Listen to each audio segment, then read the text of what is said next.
आइए कहानी एक्सप्रेस के साथ एक सफर पर, जहां हर स्टेशन पर मिलेगा आपको एक ऐसा अनुभव जो आपके दिल को छू जाएगा।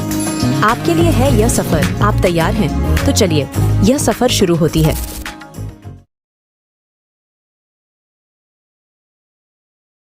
पीले रंग का अबीर मुट्ठी में उठाती थी, फिर वापस रख देती थी। मन होता उड़ा ले, हवा में फिर खुद को समेट लेती थी। खुद के पुरानी यादें आंखों में आंसू बन के आ गईं और हाथ में पड़े थोड़े से अबीर के बीच में एक बूंद गिर गया। ए लड़की, उधर क्या कर रही हैं? चल भीतर।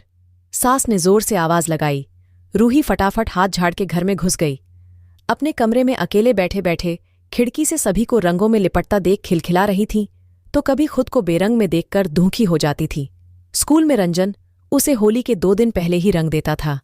11 किलोमीटर दूर घर था उसका, मगर सिर्फ अपनी रूही को रंग लगाने साइकिल चला के शिवजी के मंदिर चला आता था।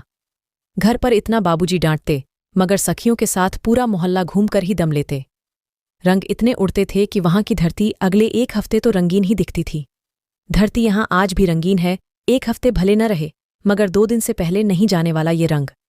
मगर रूही के लिए ये सब एक चलचित्र की भांति है। उसे दिख तो सब रहा है, मगर वो उसमें न जाने के लिए बाध्य है। माँ जी, अगर कोई मदद चाहिए तो मैं खाली ही हूं। रसोई में झांकते हुए रूही अपनी सास से पूछती है। अरे, अपनी खुशियां खा गई हैं डायन। अब क्या हमारी भी खाएगी क्या? बताया ना, पूजा पाठ की चीजें विधवा से नहीं बनवाते। काम के झल्लाहट में उसकी सास उस बेचारी पर ही बरस गई। शिव शिव शिव, न जाने कौन से घड़ी में हमार लाला ई राक्षसी से भेंट आ गया। बोलते हुए उनके भी आंख में आंसू आ गए। रूही अपनी फीकी रंग की साड़ी के आंचल से अपना आंसू पोंछते हुए अपने कमरे में जाने लगती है। रूही ने बस स्कूल पास किया था। ग्रेजुएट होने के लिए एक महाविद्यालय में दाखिला लिया ही था। पहले साल के परीक्षा बीतने के पहले ही उसे पता चला कि उसके पिताजी उसके लिए रिश्ता ढूंढ रहे हैं। उसने मम्मी से को अपने और रंजन के बारे में बताया।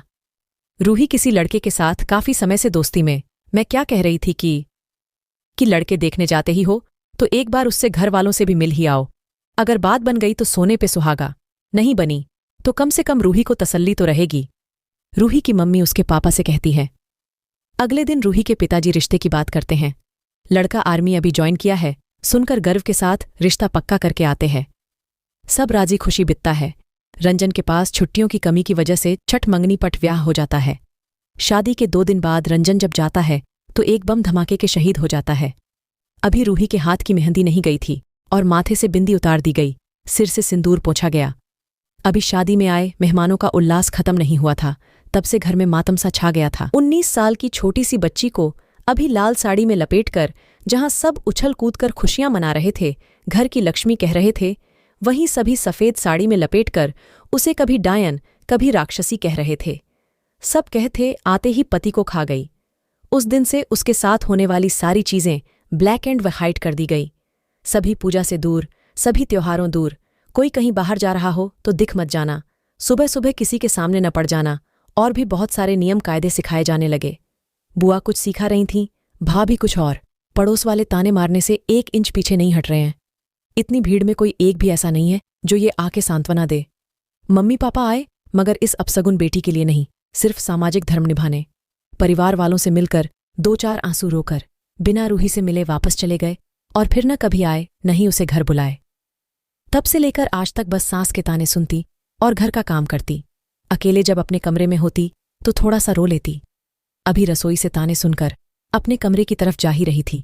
बीच में ही अमन ने देखा तो जोर से चिल्लाकर बोला, अरे भौजी, होली नहीं खेलती का? नहीं। भरे गले से वो सिर हिलाते हुए धीमे से बोलती हुई अंदर जाने लगी। अरे एकदम नेचुरल रंग है, भौजी एलर्जी नहीं देगा। बोलते हुए अमन ने 2 मुट्ठी अबीर रूही के ऊपर फेंक दी। अमन पड़ोस में रहने वाले शुक्ला जी का छोटा बेटा है, जो अभी 1 हफ्ते पहले ही अमेरिका से ग्रेजुएट होकर आया था। रूही की सास, जो ये सब रसोई से सुन रही थी, भागकर बाहर आती है। रूही के सफ़ेद कपड़ों पे लाल और धानी रंग के अबीर देखकर जोर से थापक थैया मचाने लगती है। रूही जाके उनको उठा के बोलती है, माँ जी अभी धुल देती हूँ, फिर से दूरी साड़ी पहन लूंगी, आप शांत हो जाइए। उन्हें शांत कराती है।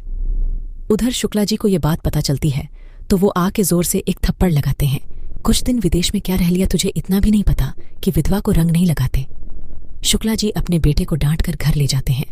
नन्हे सपनों को एक सफेद साड़ी के बीच बांध दिया गया और हर उस चीज से दूर कर दिया गया जो उसे सुंदर दिखाती। दिन भर काम करती, रात को तारों में देखकर बातें करती। वो अपने सफेद रंग में रात को सितारे से ज्यादा चमकती थी। टूटते तारे में चमक अक्सर बढ़ जाया करती है। रूही भीतर से टूट चुकी थी, मगर ऊपर ऊपर से उसने मान लिया था कि उसे अपने सफेद रंग से ही होली खेलनी है। रोहन को कहाँ खबर थी कि बारिश आने वाली है। मैं तो छत पर लेटे उसकी चिट्ठी पढ़ रहा था। बारिश की पहली बूंद गिरी तो उसे लगा कहीं आंसू तो नहीं आ गए मेरे आंखों में। हालांकि आ गए थे, मगर इतने नहीं कि पूरा भिगा सके। वो उस इकलौते बचे कागज को लेकर भीतर भागा। यात्रीगण कृपया ध्यान दें। अगर आप अभी तक वीडियो देख रहे हैं तो इसका मतलब है कि आपको कहानी पसंद आ रही है, तो वीडियो को लाइक कर चुके होंगे। अगर नहीं किया है तो अभी कर दीजिए, क्योंकि हमें वीडियो में लाइक देखकर बहुत खुशी होती है। आशा करता हूं कि आपने कर दिया होगा। चलिए फिर कहानी में आगे बढ़ते हैं। प्रीति की आदत थी अपने प्यारी बातों को एक डायरी में लिखने की, और वो किसी को हाथ भी नहीं लगाने देती थी अपनी डायरी को। उसमें वो सारी चीजें लिखती जो भी रोहन करता या करना चाहता। कभी कभी अपने पसंद की चीजें भी लिखती। दोनों एक दूसरे के पीछे पागल थे, मगर समय एक सा कहाँ रहता है। 12वीं के बाद रोहन का एडमिशन बड़े शहर में हो जाता है। जाते हुए उसने वादा तो जरूर किया था कि नए शहर जाकर भी वो पुराना रोहन ही रहेगा, उसी तरह प्यार करेगा और किसी दूसरी लड़की के साथ उठना बैठाना भी नहीं रखेगा। नया शहर, नया कॉलेज, नए दोस्त। अक्सर गांव के सन्नाटे में किए वादे शहर के शोर शराबे में टूट ही जाया करते हैं। वहां उसे आलिया मिली जो थी तो हिंदुस्तानी, मगर बाल एकदम सुनहला, रंग रंगा के आधुनिक पाश्चात्य सभ्यता से लिप्त कपड़े और साज सज्जा में रहती थीं। रोहन उधर अर्धविदेशी लड़की के चक्कर में अपना अंदाज भुलाकर आधुनिक दिखने की कोशिश में चमकीले कपड़े पहनकर शराब और सिगरेट लेकर अलग धुन में था। इधर उसकी प्रीति उसके इंतजार में रोज डायरी के पन्ने भरे जा रही हैं। उसका प्रेम एक तरफा हो चुका है और उसे खबर भी नहीं है। दिन बीते, महीने बीते, धीरे धीरे 1.5 साल बीत गए रोहन को। न तो प्रीति की याद आई, न कभी मिलने की कोशिश की। कभी एक आध दिन को घर आता तो अपने मम्मी पापा से मिलकर वापस चला जाता। 1.5 साल बाद जब वो अपने बड़े भैया के शादी में 1 हफ्ते के लिए आया तो आलिया को साथ लेकर आया। सबने पूछा तो बताया कि दोस्त है। उधर प्रीति को ये खबर लगी तो उसे यकीन नहीं हुआ। वो भागी दौड़ी देखने चली आई। अरे प्रीति, तुम? अभी मैं बस तुम्हारे बारे में ही सोच रहा था। रोहन ने प्रीति की ओर देखते हुए बोला। कौन है ये? प्रीति की आंखों में गुस्से से भरे आंसू, मानो मौका मिले तो जिंदा निगल ले। अभी वो इस लड़की को प्रीति, तमाशा करने की जरूरत नहीं है। I will explain everything. Rohan Preeti का हाथ पकड़कर समझाते हुए बोलता है। ये अपनी अंग्रेजन को सुनाना, मुझे कोई एक्सप्लेनेशन नहीं चाहिए। प्रीति उसके हाथ से अपना हाथ झटककर आगे बढ़ जाती है। सब कुछ ठीक से बिताता है। रोहन के भैया की शादी हो जाती है। फिर वो आलिया के साथ वापस कॉलेज चला जाता है। 2 महीने बाद जब वो घर आता है तो उसे पता चलता है कि प्रीति घर से भाग गई है, अकेले, साथ में सिर्फ एक डायरी लेकर गई है। वहीं अधूरी डायरी जिसे रोहन ने पूरा नहीं होने दिया। आप जानते हैं, वक़्त एक सा नहीं रहता है। समय बितते बितते आलिया किसी और के साथ हो लेती है और रोहन अब अकेले पागल सा होने लगता है। पढ़ाई बीच में छोड़कर वो घर चला आता है। जो अभी शौक में शराब और सिगरेट पीना चालू किया था, वो अब सब कुछ भुलाने के लिए नशे में रहने लगा। एक दिन अचानक से प्रीति घर वापस आती है। तब सबको पता चलता है कि वो शहर में अपने एक दोस्त निधि के घर रहती थी। वहां आस पड़ोस के छोटे बच्चों को ट्यूशन पढ़ा के अपना खर्चा निकलती थी। आज उसे घर की याद आई तो चली आई। वो जब रोहन के हालत के बारे में सुनती है तो भाग कर जाती है उसके घर। रोहन उसे देखकर बिलख कर रोने लगता है। कहाँ गायब हो गई थी तुम? रोहन रोते हुए प्रीति से पूछता है। तुमसे दूर, और सबसे, घर वालों से भी। मुझ में हिम्मत नहीं थी तुम्हारे तरह किसी और के साथ रहने की, और मैं फांसी लगाकर जान देने वाले कायर लोगों में भी नहीं गिनी जाना चाहती थी। तुम तो मिलने वाले नहीं थे, उस विलायती बिल्ली के चक्कर में जो थे। घर रहती तो घर वाले जबरदस्ती किसी के अंगना में ढकेल आते, शादी के रस्मों के नाम पर। मगर मुझे तुम्हारे सिवा कोई चाहिए नहीं था, इसलिए सबसे दूर हो गई। प्रीति ने रोहन, जो कि जमीन पर लेटा हुआ था, को बिठाते हुए उसे अपने जाने की वजह बताती है। रोहन, अभी तो मैं भी आ गया हूं, तुम भी आ गई हो।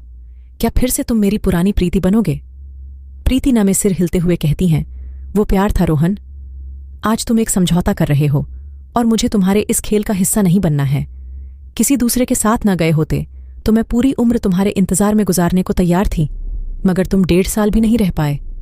मुझे मेरी डायरी में तुम अधूरे ही अच्छे लगते हो और मेरी डायरी भी अधूरी ज्यादा झंझती है शायद।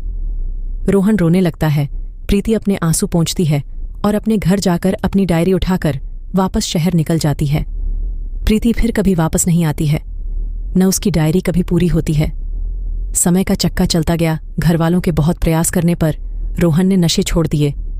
घर की जिम्मेदारियां भी चेतने लगा। रोज शाम को उसके पास बची प्रीति की इकलौती चिट्ठी पढ़ता और रोज शाम को उसकी आंखें गीली हो जाती। उधर प्रीति हर रोज कुछ नया लिखती, मगर उसकी डायरी आज भी अधूरी है। पूरी वीडियो देखने के लिए आपका बहुत बहुत धन्यवाद।